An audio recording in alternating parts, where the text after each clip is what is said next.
There has never been a better time in history to understand human psychology, and there has never been a more dangerous time to ignore it. Because today, people don't just compete for money, they compete for attention. They compete for beauty. They compete for status. They compete for validation. They compete to be desired. And nowhere is this more obvious than in modern dating. Open Instagram. Scroll for 30 seconds. You will see someone displaying a body they spent years building, a relationship that looks perfect, a lifestyle that looks effortless, a vacation that looks unforgettable, a face that appears untouched by insecurity, and a life that appears completely under control. Then you close the application and quietly compare your real life to somebody else's carefully edited mythology. That is the strange world we live in, a world where attention has become currency, where attractiveness has become a marketplace, where relationships are sometimes treated like subscriptions, and where the smallest change in someone's texting pattern can send an entire nervous system into chaos. Someone takes longer to reply. You notice. Someone stops watching your stories. You notice. Someone who used to compliment you becomes indifferent. You notice. Someone you wanted chooses somebody else. And suddenly, the person you didn't even want that badly becomes the person you cannot stop thinking about. Why? Because human beings are not machines. We are creatures of meaning. We don't merely respond to what happens. We respond to what we believe what happens means. And this is where the ancient philosophers become strangely relevant to the modern world. Thousands of years ago, Stoic philosophers warned that human beings are often disturbed not simply by events, but by the judgments they attach to those events. Today, that principle has become almost impossible to escape. A message isn't just a message. It becomes, they're losing interest. A photograph isn't just a photograph. It becomes, she's more attractive than me. A breakup isn't just a breakup. It becomes, I wasn't enough. A lack of attention isn't just silence. It becomes, I am being rejected. And once your mind gives an event a meaning, your emotions begin responding to the meaning. This is why psychology is power. Not because psychology gives you magical control over other people, but because psychology explains the invisible forces that move human beings, and women, like men, have them. Every human being has something they fear losing, something they desperately want, something they secretly need to hear, something they cannot tolerate being denied, something they pretend doesn't matter, even though it matters enormously. That is a vulnerability. And before you misunderstand the word, vulnerability doesn't mean weakness. A vulnerability is simply a place where something matters. Your ambition is a vulnerability, because failure hurts you. Your family is a vulnerability, because their suffering affects you. Your reputation is a vulnerability, because humiliation matters to you. Love is a vulnerability, because losing someone you love hurts. The problem begins when you don't know where your vulnerabilities are, because whatever you refuse to understand about yourself can eventually be used to control you. Machiavelli understood the relationship between desire and power. The ancient philosophers understood the relationship between desire and suffering. Psychology gives us the language to understand both. And modern technology has turned the entire thing into a 24-hour experiment. Dating apps, Instagram, TikTok, Snapchat, algorithms, likes, followers, read receipts, story views, online status. The modern human being is constantly being measured, compared, evaluated, and observed. And that environment creates psychological pressure points. So when we talk about 11 female vulnerabilities today, we aren't talking about some secret list of weaknesses that magically applies to every woman on Earth. That would be nonsense. Women aren't a single psychological species. Every woman is different. Every man is different. Every human being has a different emotional architecture. What we're examining are recurring human vulnerabilities that can become particularly relevant in modern romantic and social dynamics. And there is a reason this matters, because if you understand these vulnerabilities only as weapons, you will become a manipulator. But if you understand them as mirrors, you may become wiser. So throughout this video, don't only ask, how could this affect her? Ask the more uncomfortable question, how does this affect me? Because you may discover that the person you thought you were learning to control has been controlling you all along. And if you're still watching, I want you to make a simple commitment. Comment one word, control. Not because you're promising to control another person, because you're promising to understand what controls you. Let's begin. The first vulnerability is one of the oldest forces in human psychology, the need to feel desired. Everyone wants to feel wanted, but modern culture has turned that desire into an economy.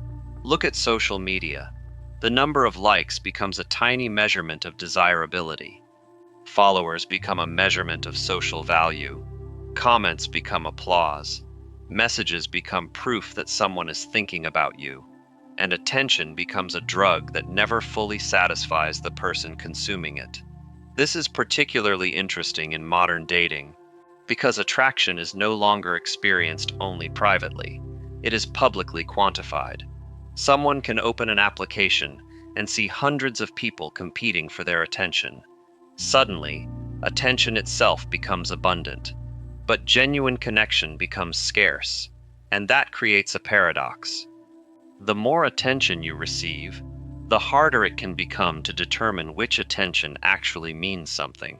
Imagine standing in a room where 100 people are shouting your name. Eventually, the noise becomes meaningless, but then one person becomes silent. Suddenly, you want to know why. This is the psychology of scarcity. The human mind does not value everything equally. We pay attention to what appears difficult to obtain. But there is an even deeper layer. The desire to be desired isn't always about physical attraction. Sometimes it is about identity. Someone doesn't merely want to hear, "You're beautiful." They want to hear, "You're special.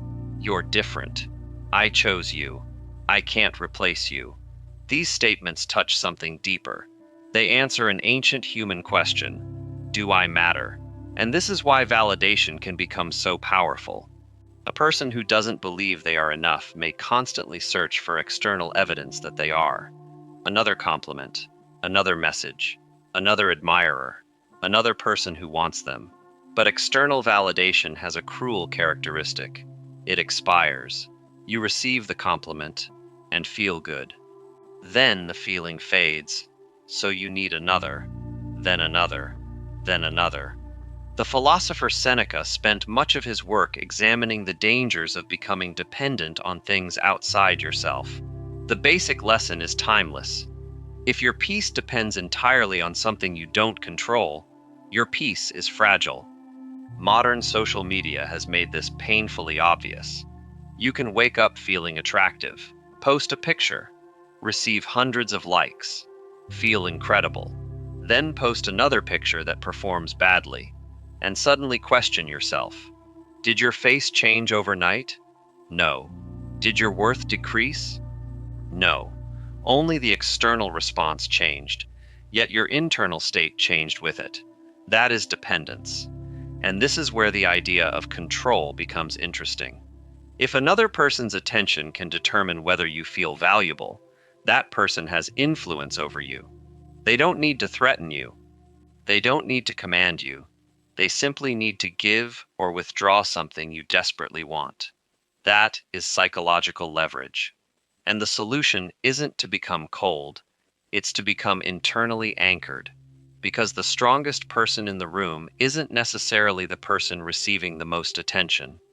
It may be the person who can receive attention, enjoy it, and still remain psychologically independent from it.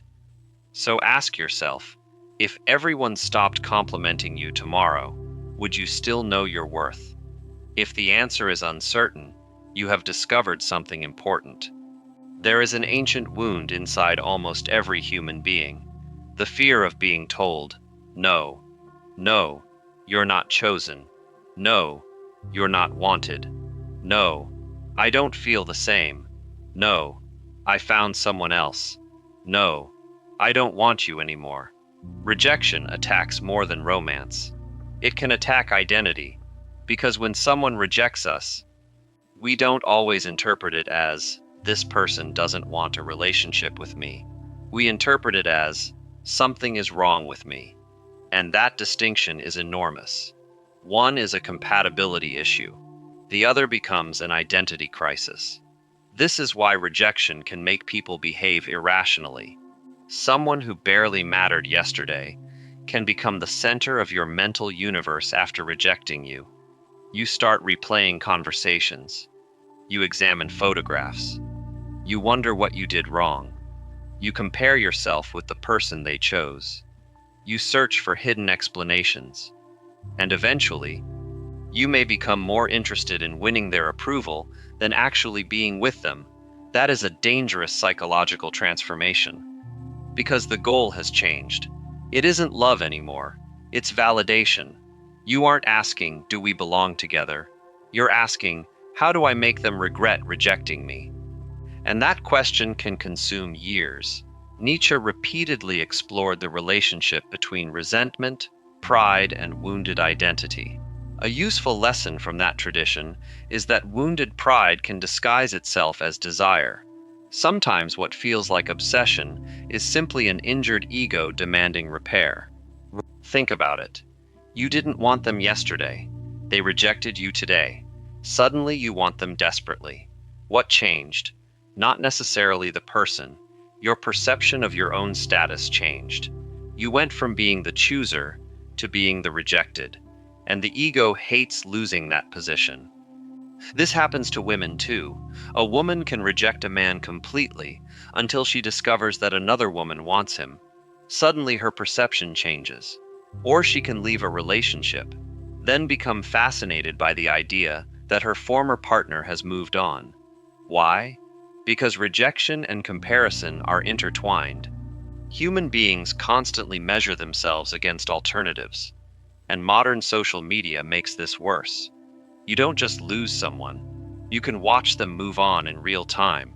You can see their new relationship, their new photographs, their new lifestyle, their new happiness. The digital world doesn't always allow wounds to close. It keeps reopening them. So what is the real lesson? Not exploit someone's fear of rejection. The deeper lesson is, don't let rejection determine your identity. Epictetus emphasized the importance of distinguishing between what belongs to your control and what doesn't. You control your actions. You control your judgment. You control your response. You do not control whether another human being desires you. And once you truly understand that, rejection loses some of its power. You can hear no and think understood, not I must prove my worth. That is emotional freedom. Rejection says, I don't want you. Abandonment says, you will leave me. Those are different fears. And abandonment can be even more complicated because it often begins long before the relationship itself. Someone may enter a relationship carrying memories of being ignored, being cheated on, being left, being replaced, being emotionally neglected, or simply growing up believing that love was unstable. Then something small happens. Their partner becomes distant. The brain doesn't necessarily interpret the present moment. It searches the past. The delayed message becomes evidence. The change in tone becomes evidence.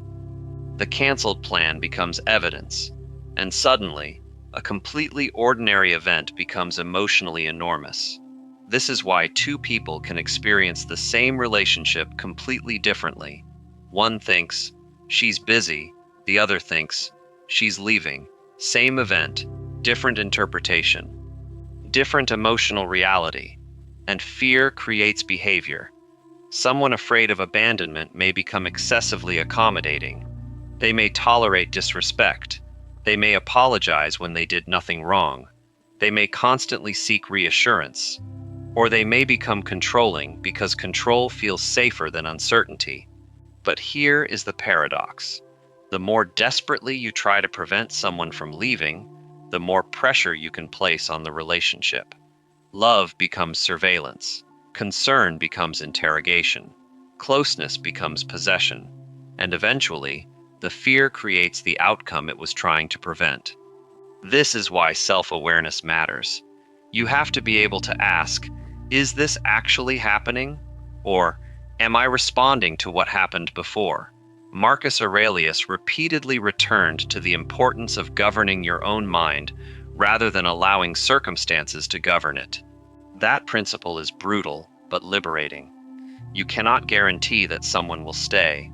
You can only choose the kind of person you become while they are there. And if someone leaves, you have not necessarily lost your value. You have lost a relationship. Those are not the same thing. There is a sentence that can disarm almost anyone. I understand you. Think about how rare that feeling is. Most people aren't truly listening when you speak. They're waiting for their turn. They're comparing your story with their own. They're preparing advice. They're judging. They're distracted. So when someone genuinely listens, something happens. You feel seen, and being seen is intoxicating. You begin telling them things you don't tell other people. Your fears, your childhood, your insecurities, your dreams, your regrets, your secrets, and emotional intimacy grows. This is one reason the feeling of being understood can become more powerful than physical attraction. Someone can be objectively attractive, but emotionally distant. Another person can be less physically impressive, but make you feel completely understood. And suddenly, the second person becomes more important. The human mind attaches meaning to recognition. We want someone to see the hidden version of us, the part behind the performance, the part behind the Instagram picture, the part behind the confidence, the part behind the jokes. We want someone to say, I know what you're really like. And when they do, we may give them extraordinary emotional authority. This is where vulnerability appears. Because the person who understands you can become the person whose opinion matters most. Their approval becomes powerful. Their disappointment becomes painful. Their silence becomes confusing. Their rejection becomes devastating. Again, the answer isn't to become emotionally unavailable. It's to remain internally grounded. Allow people to know you without giving them ownership over who you are. Because being understood is beautiful. Being defined by someone else is dangerous. Modern society has created a psychological battlefield that previous generations could never have imagined. Your competition is no longer the people living in your neighborhood. Your competition is the entire internet. Every morning, you wake up and see people who appear more beautiful, more successful, more desirable, more wealthy, more loved, more adventurous, more accomplished. And the human brain is not naturally designed to process that much comparison. 100 years ago, you might compare yourself with your neighbors. Today, you can compare yourself with 10,000 strangers before breakfast. And here's the cruelest part. You're comparing your behind the scenes with their highlight reel. You know every insecurity you have. You know every mistake you've made. You know the debt, the heartbreak, the embarrassing conversation, the failed business idea, the lonely night. The photograph you're looking at doesn't show any of that, so the comparison is fundamentally unfair. But the brain doesn't always care. It sees the result, and it calculates. She's more attractive, he's more successful, they're happier, I'm behind. This is how insecurity grows. And insecurity creates vulnerability. Because when you don't feel sufficient, you become desperate for evidence that you are. You need the compliment, the expensive clothes, the perfect body, the relationship, the followers, the social status, the external symbol that says, I am enough. But no symbol can permanently answer that question, because there will always be another comparison. Another person, another standard, another level, another achievement. This is why the ancient Stoics were obsessed with distinguishing what actually belongs to you from what merely appears valuable. Your character is yours. Your judgment is yours. Your actions are yours. The opinions of 10,000 strangers? Not yours. Yet modern culture constantly encourages you to make those opinions your emotional thermostat. That is the trap. There are people who would rather be miserable with someone than peaceful alone. That sentence sounds harsh.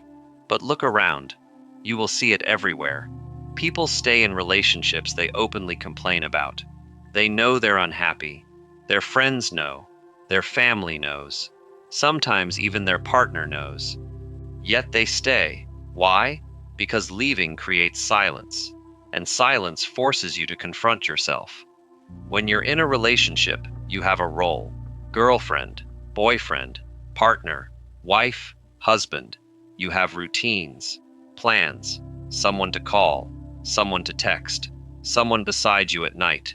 Then suddenly, nothing. The phone is quiet, the bed is empty, the weekend feels longer, and the mind begins romanticizing the person you were desperate to escape. This is why loneliness can distort memory. You don't remember the arguments. You remember the good mornings. You don't remember the disrespect. You remember the vacation.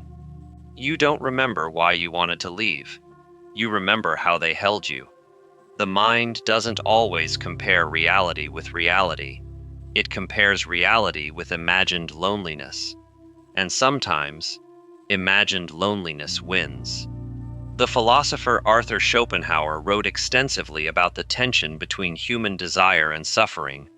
His broader philosophical point was that desire can keep us perpetually dissatisfied.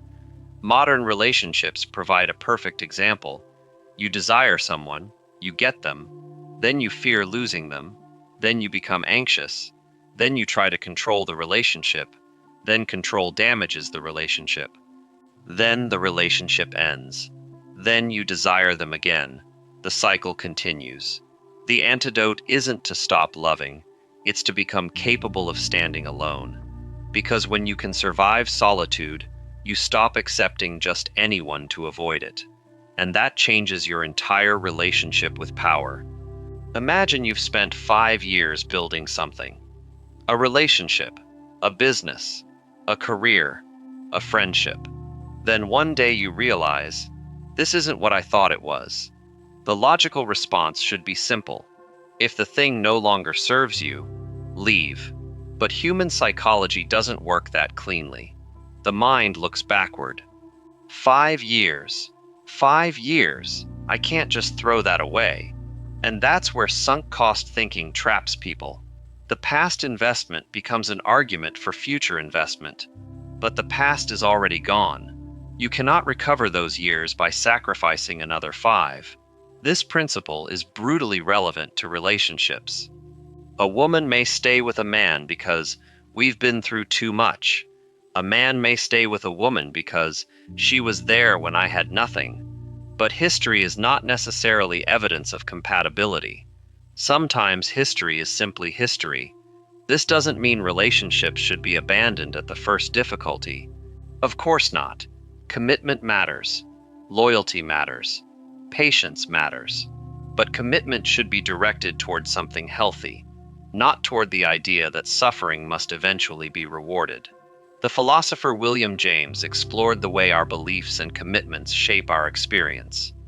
One useful modern lesson is that humans often protect previous decisions because admitting we were wrong is psychologically expensive. We don't just lose the relationship, we lose the story we told ourselves about the relationship. And sometimes that story is harder to abandon than the person. The human mind hates unfinished stories. You can watch an entire movie and forget half of it the next morning, but leave the ending unresolved, and you may think about it for days. Why? Because the brain wants closure. It wants to complete the pattern. This is why mystery is powerful.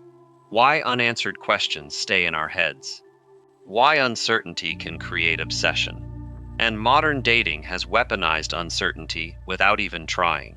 Seen, not replied, online, offline, typing, stopped typing, story viewed, story ignored, followed, unfollowed, liked, unliked.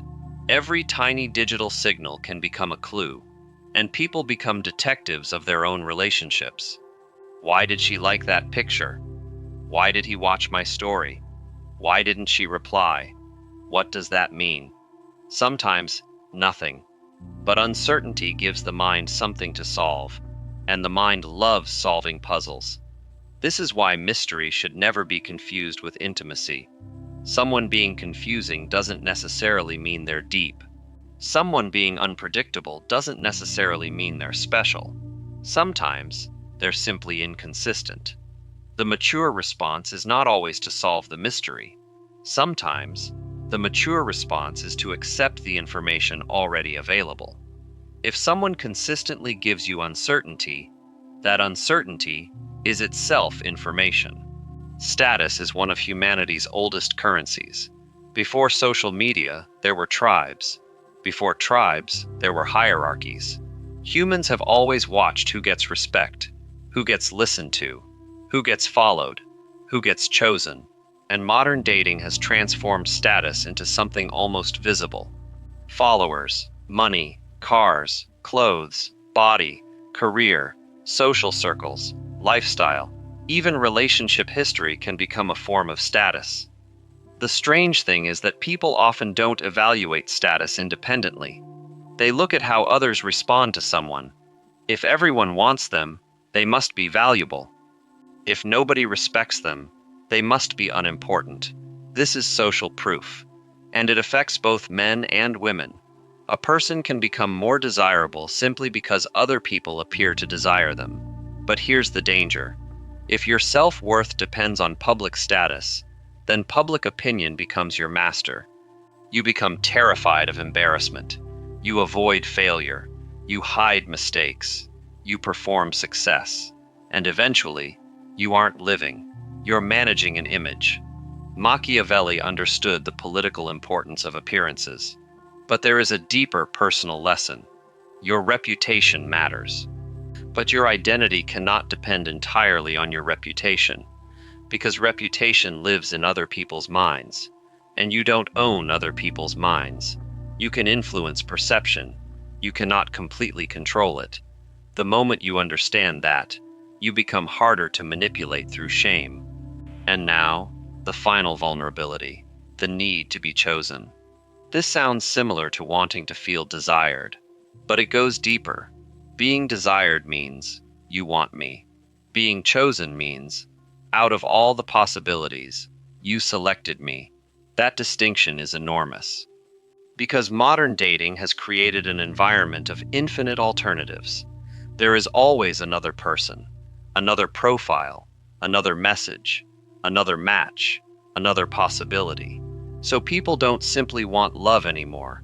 Sometimes, they want proof that they won the competition. And this creates an incredibly dangerous psychological trap. Imagine someone who doesn't necessarily want a relationship with you, but becomes upset when you stop pursuing them. Why? Because they don't want you, but they want to know they could have you. That is not love. That is validation, and it can happen to anyone. A woman can reject a man, then become uncomfortable when he moves on. A man can reject a woman, then become jealous when another man gives her attention. Why? Because the ego doesn't always want possession. Sometimes it simply wants superiority. It wants to know, I could have them if I wanted. But there is a deeper problem. If your happiness depends on being chosen, you will constantly fear being replaced. And in the modern world, replacement is always visible. Social media shows you the new partner. Dating apps show you endless alternatives. Algorithms constantly tell you there is someone else. This creates an impossible psychological game. You chase certainty in a world designed around options, and the only escape is to stop treating your worth as a competition. You don't need to be chosen by everyone. You need to be capable of choosing wisely. That's a completely different form of power. Now, we arrive at the paradox. You clicked this video because the title promised control. But the deeper lesson is almost the opposite. The more you try to control other people, the more dependent you become on their behavior. Think about it. If your happiness requires someone to obey you, they control your happiness. If your confidence requires someone to admire you, they control your confidence. If your peace requires someone to stay, they control your peace. If your peacety requires someone to choose you, they control your identity. So who really has the power? The person demanding control, or the person who can walk away? This is where ancient philosophy becomes incredibly modern. The Stoics didn't teach people to dominate the world. They taught people to distinguish between what they can control and what they cannot. Nietzsche explored the forces of resentment, desire, pride, and the struggle for psychological independence. Machiavelli studied power, perception, fear, loyalty, and political behavior. Buddhist philosophy examined attachment and the suffering created when we demand permanence from things that constantly change. Different traditions, different centuries, but they repeatedly arrive at a similar psychological battlefield: desire. What you desire can control you. What you fear can control you. What you cannot accept losing can control you. And what you desperately need another person to give you can become the chain around your neck. That is the real meaning of vulnerability. It isn't weakness, it is leverage. And every human being carries some form of it. Dating apps, Instagram, TikTok, Snapchat, DMs, stories, likes, followers, read receipts. All of these technologies have made human connection easier and psychological comparison harder to escape. You can meet someone from another country tonight. You can talk to someone you've never seen before. You can end a relationship with a message. You can replace someone's photograph with another person's photograph. You can disappear. You can return. You can watch someone from a distance without ever speaking to them. Technology has expanded human choice. But choice creates its own anxiety. When there are infinite options, commitment becomes psychologically harder. Because every decision whispers, what if there is someone better? And that question can destroy perfectly good relationships. You start comparing. You start optimizing. You start wondering whether your partner is the best possible option. Instead of asking, is this relationship healthy? You ask, could I get someone better? That is a completely different question. And once relationships become optimization problems, people become products. Beauty becomes a statistic. Money becomes a statistic. Followers become a statistic. Compatibility becomes secondary. And eventually, you may have thousands of options, but no intimacy. Because intimacy requires something the modern world hates: limitation. Choosing one person means saying no to thousands of others. And human beings hate saying no to possibilities. But every meaningful life requires choosing. You cannot live every life. You cannot date everyone. You cannot experience every future. You must choose. And then, you must live with your choice. That is maturity. So, after all of this, what does total control actually mean? It doesn't mean controlling a woman. It doesn't mean manipulating someone into staying. It doesn't mean exploiting insecurity. It doesn't mean making someone dependent on you. That's not strength. That's insecurity disguised as power. Real control is much harder. Control over your attention, control over your impulses, control over your jealousy, control over your ego, control over your need for validation, control over your fear of rejection, control over your response to uncertainty, control over your desire to be chosen, control over the stories you tell yourself. A person who cannot control themselves has no business trying to control anyone else, because eventually, their own emotions will betray them. Their jealousy will betray them. Their insecurity will betray them. Their desperation will betray them. Their need for approval will betray them. The person who understands their own psychology becomes difficult to manipulate. And that is where true power begins, not with domination, with awareness. The ancient Greeks had a word for knowing yourself, gnothi sioton, know thyself. It sounds simple, but it may be one of the most difficult instructions ever given to a human being, because knowing yourself means looking at the parts of yourself you don't like, your envy, your insecurity, your neediness, your fear, your pride, your desire for revenge, your need to be admired, your fear of being forgotten, your obsession with someone who doesn't want you, and saying, there it is, no excuses, no performance, no mythology, just the truth, because what you refuse to see can control you. There is an ancient metaphor that fits modern relationships perfectly. Imagine a person walking through a forest at night. They hear branches breaking. They don't know what's there. The darkness makes the unknown feel enormous. Then someone turns on a light. The forest hasn't changed. The danger hasn't necessarily disappeared, but now you can see. Psychological awareness is that light. It doesn't eliminate every vulnerability. It makes your vulnerabilities visible, and visible vulnerabilities are easier to understand. If you know you crave validation, you can notice when you're chasing it. If you know rejection terrifies you, you can notice when you're trying to prove yourself. If you fear abandonment, you can notice when anxiety is masquerading as love. If you're addicted to comparison, you can recognize when social media is changing your perception of yourself. If you fear loneliness, you can recognize when you're staying somewhere simply because you're afraid of leaving.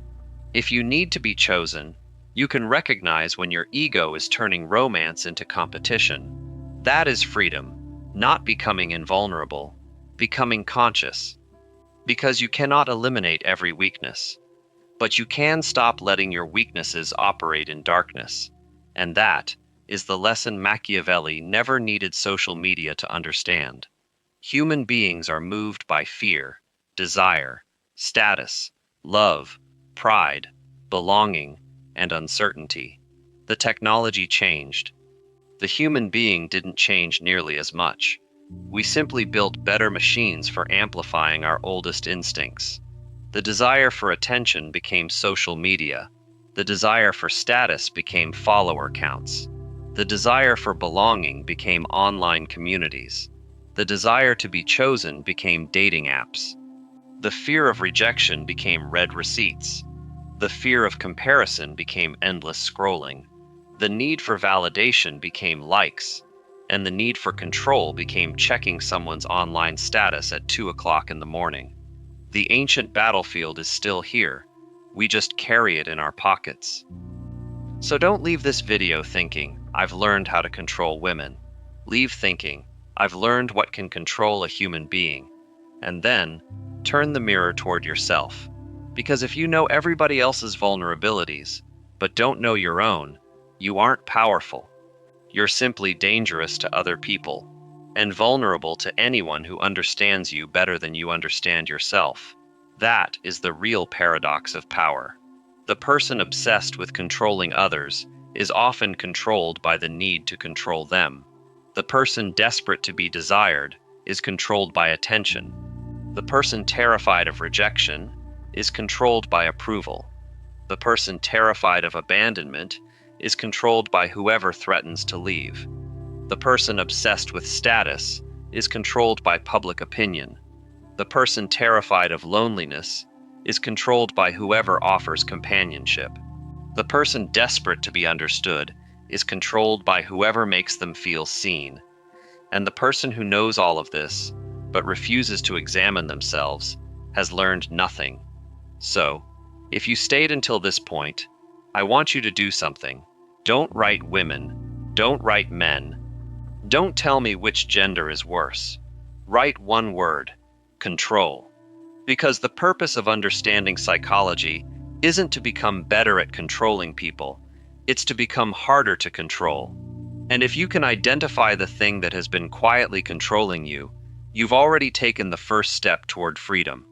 Remember this: your attention is a currency, your emotions are information, your desires are signals, your fears are clues, but none of them should automatically become your master. The person who knows what they want has power. The person who knows what they fear has awareness. But the person who understands both has something much rarer: self-command. And perhaps that is the greatest form of control any human being can possess.